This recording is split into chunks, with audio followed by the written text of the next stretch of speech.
Bismillahirrahmanirrahim. Assalamualaikum warahmatullahi wabarakatuh. Raditu billahi robba wa bil islami dina wa bi muhammadin nabiyya wa rasulah.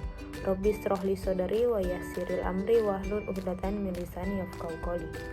Perkenalkan, nama saya Iin Septiani dengan NIM 095158031951. Program Studi Ilmu Pemerintahan semester 6, Fakultas Ilmu Sosial dan Ilmu Politik Universitas Muhammadiyah Sidenrepang.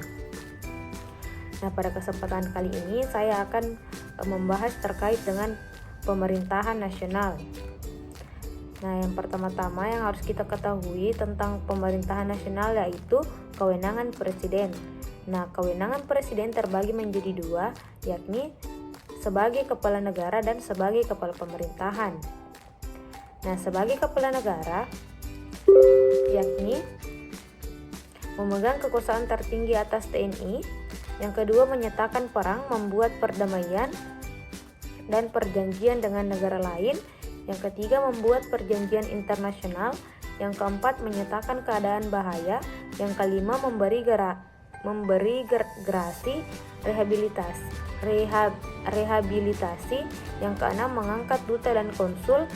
Yang ketujuh, memberi amnesti dan abolisi. Yang kedelapan, memberi gelar tanda jasa dan lain-lain sebagai tanda kehormatan.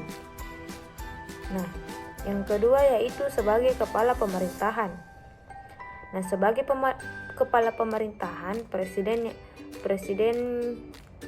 Presiden mempunyai kewenangan yang pertama yaitu memegang kekuasaan pemerintahan, mengajukan rancangan undang-undang, menetapkan peraturan pemerintah, memberi suatu dewan pertimbangan presiden, mengangkat dan memberhentikan menteri-menteri, membahas dan memberi persetujuan atas rancangan undang-undang bersama DPR, menetapkan peraturan pemerintah, mengajukan rancangan undang-undang APBN, meresmikan keanggotaan BPK, menetapkan hakim agung, mengangkat dan memberhentikan anggota komisi yudisial, yang terakhir mengajukan 3 orang calon hakim konstitusi. Nah, setelah kewenangan presiden, adapun kekuasaan presiden dalam pemerintahan atau pembentukan kabinet. Nah, yakni kekuasaan presiden dalam pemerintahan atau pembentukan kabinet. Yang kedua, presiden pemegang kekuasaan eksekutif. Nah, menurut C.F. Strong membedakan antara eksekutif dalam arti luas dan eksekutif dalam arti sempit.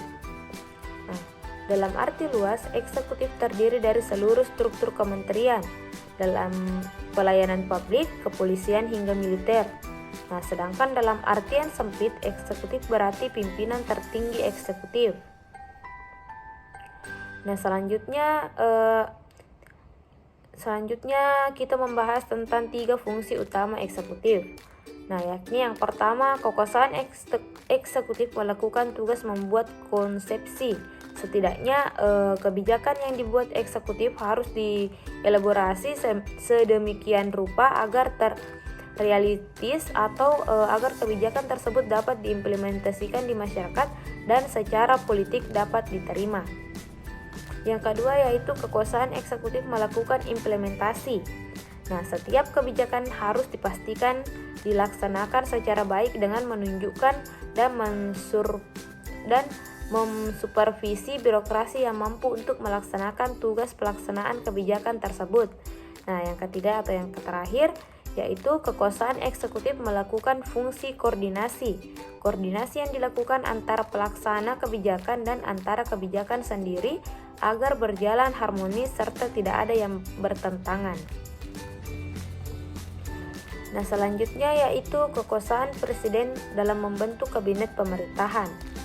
Nah, presiden hasil pemilu berkarakter zero sum di mana pemenang pemilihan mendapatkan semua kekuasaan sehingga dapat langsung memulai pemerintahannya tanpa harus mempertimbangkan kekuatan politik lain.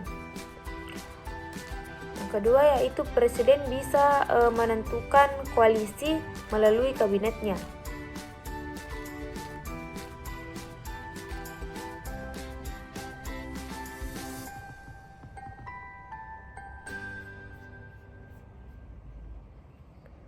Nah, adapun kekuasaan presiden dalam mengganti dan merombak kabinet yang pertama yaitu presiden dibantu oleh kelompok kerja yang dikenal dengan nama kabinet, konsil atau kementerian. Nah, di Amerika Serikat dikenal dengan nama administration yang terdiri dari para sekretaris. Selanjutnya yang kedua yaitu kekuasaan presiden dalam melakukan pengangkatan anggota kabinetnya atau appointment power. Secara prinsip digunakan untuk mendapatkan kesuksesan kebijakan ataupun untuk memperoleh dukungan politik. Yang ketiga, appointment power membuat presiden memiliki posisi tawar yang tinggi yang dapat digunakan untuk membangun koalisi. Yang keempat yaitu langkah ini terutama sangat dibutuhkan bagi presiden yang mendapatkan dukungan minoritas di parlemen atau minority presiden. Selanjutnya yang kelima, kabinet reshuffle juga dilakukan presiden untuk memperluas dan memperkuat koalisi. Gallardo mengatakan bahwa kabinet reshuffle adalah sebuah strategi yang eksplisit dalam proses tawar-menawar politik. Nah, selanjutnya yaitu kekuasaan Presiden Indonesia dalam pengangkatan dan pemberhentian menteri, yakni terdapat pada pasal 17 Undang-Undang Dasar 1945. Yang kedua, Presiden dibantu oleh menteri-menteri negara. Nah, di mana menteri-menteri itu diangkat dan diberhentikan oleh presiden. Nah, setiap menteri membidangi urusan tertentu dalam pemerintahan. Nah, pembentukan, pengubahan, dan pembubaran kementerian negara diatur dalam undang-undang. Nah, adapun pengertian presiden dan kementerian. Nah, adapun pengertian atau penjelasan mengenai presiden. Nah, presiden sebagai pemegang kekuasaan pemerintahan menurut Undang-Undang Dasar Negara Republik Indonesia tahun 1945 dalam menjalankan tugasnya dibantu oleh menteri-menteri negara yang membidangi urusan tertentu di bidang pemerintahan. Nah, selanjutnya yaitu kementerian. Nah, kementerian ini mempunyai tugas menyelenggarakan urusan tertentu dalam pemerintahan untuk membantu presiden dalam menyelenggarakan pemerintahan negara.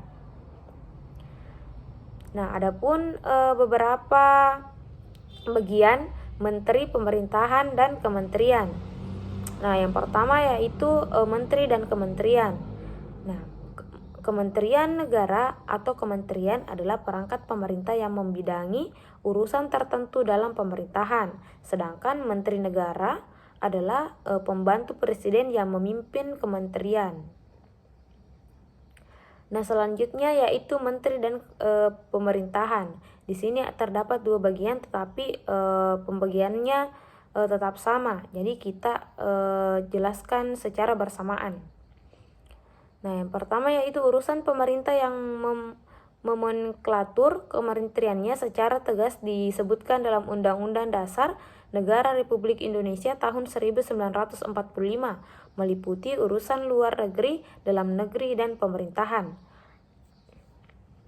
Nah, selanjutnya urusan pemerintah yang ruang lingkupnya disebutkan dalam Undang-Undang Dasar Negara Republik Indonesia tahun 1945, meliputi urusan agama, hukum, keuangan, keamanan, hak asasi manusia, pendidikan, kebudayaan, kesehatan, sosial, ketenagakerjaan, industri, perdagangan, pertambangan, energi, pekerjaan umum, transmigrasi, transportasi, informasi, komunikasi, pertanian, perkebunan, kehutanan, peternakan, kelautan, dan perikanan.